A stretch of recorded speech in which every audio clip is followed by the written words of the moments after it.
வணக்கம் நண்பர்களே. இன்று நான் உங்களுக்கு ஒரு எச்சரிக்கை கதையை சொல்லப் போகிறேன். தயவு செய்து லைக்கும் சப்ஸ்கிரைபும் செய்துவிட்டு கேளுங்கள். கதைக்குள் நேராக போகலாம். அரவிந்தும் வாணியும் திருப்பூரை அடுத்த ஒரு சிறிய நகரத்தில் வசித்து வந்தனர். அவர்களுக்கு ஒரு மகன், வயது 8. அரவிந்தன் சென்னையில் ஒரு பெரிய ஐடி நிறுவனத்தில் வேலை பார்த்தான்.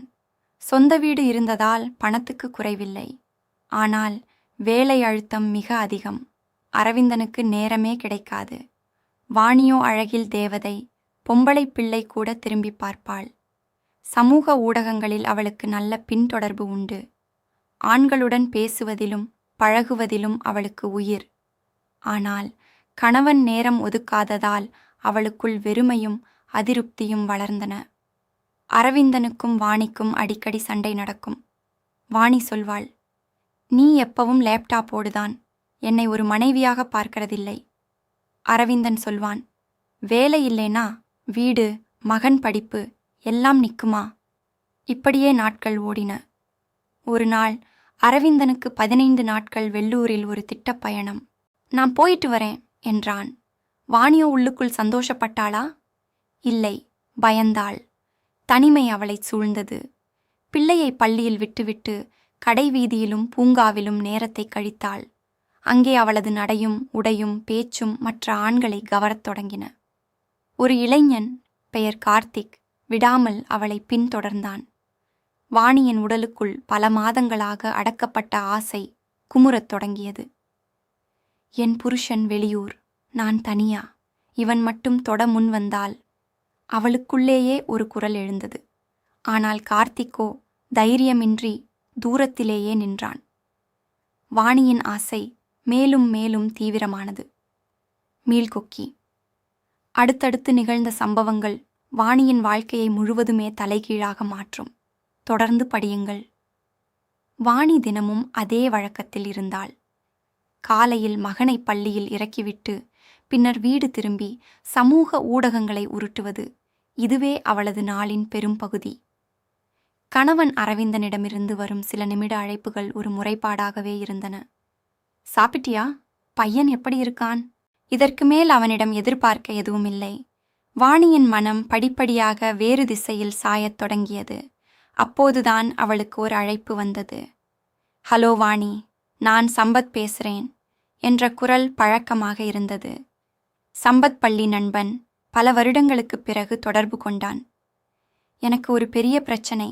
நானும் என் காதலி விக்ரமும் ஓடிப்போய் கல்யாணம் பண்ணிக்கிட்டோம். ஆனால் வீடு இல்லை. 2 வாரம் நீங்க வீட்டில் தங்க வைக்க முடியுமா?" என்று கெஞ்சினான். வாணி முதலில் தயங்கினாள். கணவன் வீட்டில் இல்லாத நேரத்தில் ஒரு ஆணும் பெண்ணும் தங்கினால் சமூகம் என்ன சொல்லும்? ஆனாலும் சம்பத் பழைய நண்பன், அவளால் மறுக்க முடியவில்லை. "எங்க வீட்டில் மாடியில் ஒரு அறை இருக்கு, அங்க தங்கிக்கலாம். ஆனால் பக்கத்து வீட்டுக்காரங்களுக்கு தெரியாமல் இருக்க வேண்டும்" என்றாள். சம்பத்தும் விக்ரமும் மறுநாளே வந்து சேர்ந்தார்கள். விக்ரமை வாணி முதலில் பார்த்தபோது ஒரு அதிர்ச்சி காத்தியாக இருந்தது. உயரமான கம்பீரமான உடல்கட்டு, கண்களில் ஒரு துடிப்பு. வாணி அவனை அண்ணன் என்று அழைத்தாள். ஆனால் அவள் உள்ளுக்குள் ஏதோ சுருதி மாறுவதை உணர்ந்தாள். அன்று மாலை விக்ரமும் வாணியும் சம்பத்தில்லாத நேரத்தில் பேச நேர்ந்தது. "உங்களை மாதிரி ஒரு பொண்ணு இப்படி தனியா, உங்க புருஷனுக்கு என்ன வேலை?" என்று கேட்டான் விக்ரம். வாணிக்கோ கோபத்தை விட ஒரு வினோத மகிழ்ச்சி. "அவருக்கு வேலைதான் முக்கியம்" என்று சிரித்தாள். அன்றிரவு விக்ரமும் சம்பத்தும் மாடியில் தங்கினர். வாணி கீழே படுத்திருந்த போது மேலிருந்து சிறு சத்தங்கள் கேட்டன. நெருங்கிய உறவின் ஒலிகள். அவள் கண்கள் விரிந்தன. கேட்பது தவறு என்று தெரிந்தும் அவளால் நகர முடியவில்லை. மீள்கொக்கி. இரகசிய விருந்தினர்களின் வருகை வாணியின் கற்பனையில் புதிய கனல்களை மூட்டியது. அடுத்து என்ன நடந்தது? மறுநாள் காலை வாணி மாடிக்குச் சென்றாள். சரியாக கதவு திறந்திருந்தது. விக்ரம் மட்டும் உள்ளே இருந்தான். சம்பத் குளியலறையில் இருந்தான். விக்ரம் வாணியை பார்த்ததும், "ஒரு கப் காஃபி போடுவீங்களா?" என்றான்.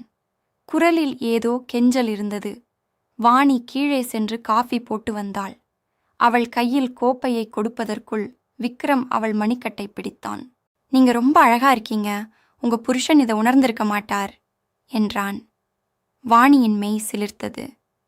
விடுங்க, சம்பத் வந்துடுவான் என்றாள். ஆனால் அவன் விடவில்லை. சம்பத்துக்கு தெரியாது. நாம 2 பேரும் ஒன்னா இருந்தா என்ன? இந்த வார்த்தைகள் வாணியின் காதுகளில் தேன் போல் இனித்தன. அவள் உள்ளே போராடினாள்.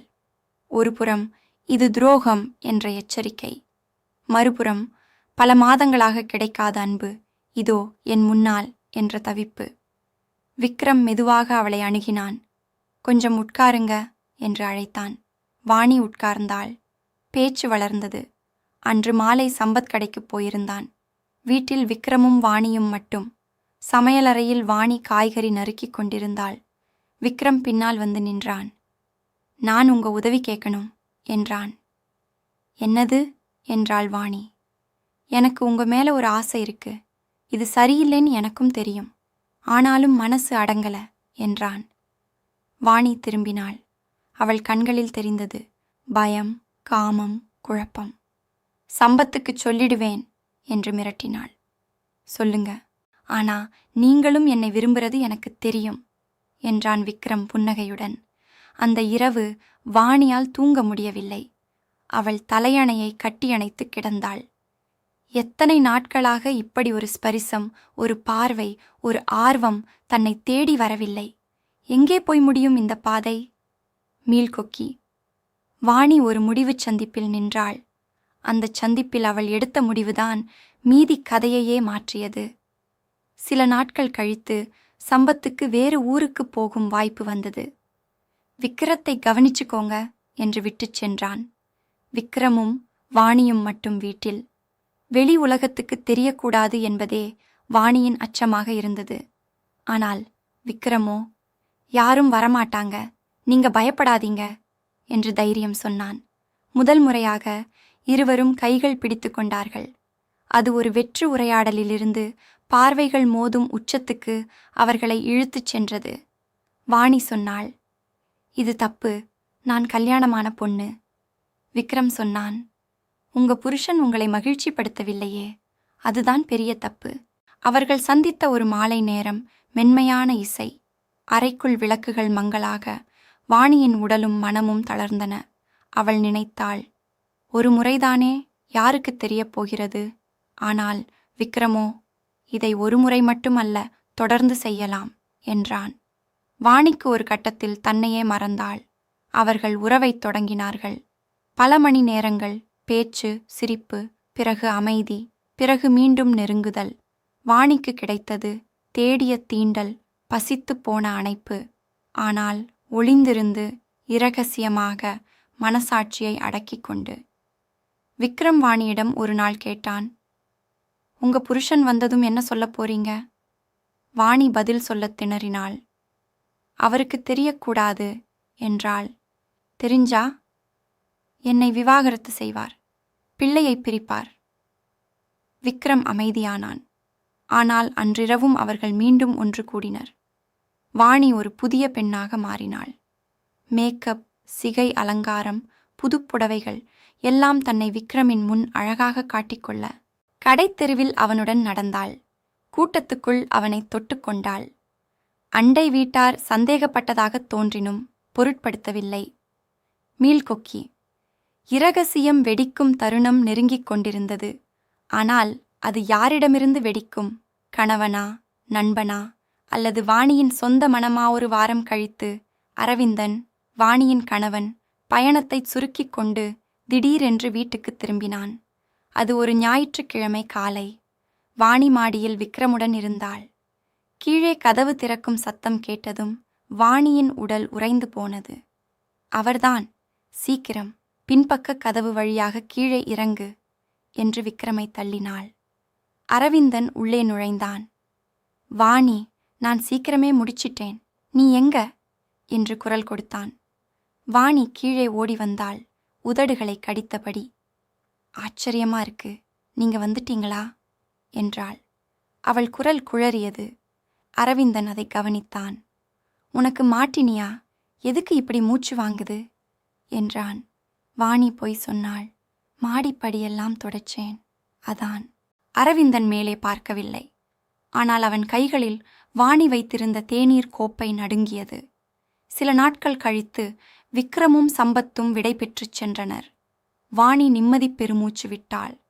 ஆனால் அவள் மனம் முழுக்க விக்ரமின் நினைவு. அரவிந்தன் வேலைக்குச் சென்றதும் அவள் அந்த மாடி அறைக்குச் சென்று வெறுமையை முகர்ந்தாள். 1 மாதம் கழித்து வாணிக்கு கர்ப்பமானது. ஆனால் அது அரவிந்தனின் குழந்தையா இல்லையா என்ற சந்தேகம் வந்தது. அரவிந்தன் சந்தோஷமாக இருந்தான். வாணி மருத்துவரை ரகசியமாகச் சந்தித்தாள். தேதிகள் பொருந்தவில்லை. மனம் படும்பாடு. அவளால் ஒப்புக்கொள்ள முடியவில்லை. விக்ரமுக்கு ஒரு கடிதம் எழுதினாள். நான் கர்ப்பமாக இருக்கிறேன், ஆனால் அது யாருடையது? விக்ரம் பதில் எழுதவே இல்லை. சம்பத்தும் விக்ரமும் வேறு ஊருக்குப் போய்விட்டார்கள். வாணி தனியாக கண்ணீர் விட்டாள். கதையின் முடிவில் வாணி அரவிந்தனிடம் உண்மையைச் சொல்லவில்லை. அவள் குழந்தையை பெற்றெடுத்தாள். ஆனால் அந்த வீட்டில் அதற்குப் பின் அமைதி என்றும் திரும்பவே இல்லை. இறுதி மீள்குக்கி ப்ளஸ் அறிவுரை. இந்த கதை ஒரு எச்சரிக்கை. ஒரு கணத்தின் தவறு ஒரு வாழ்நாள் முழுவதையும் உடைக்கும். உங்கள் துணையுடன் உரையாடுங்கள். வெளியே தேடாதீர்கள். உள்ளே சரி செய்யுங்கள். நன்றி. பகிர்ந்து கொள்ளுங்கள். ஆனால் தவறான வழியை பின்பற்றாதீர்கள்.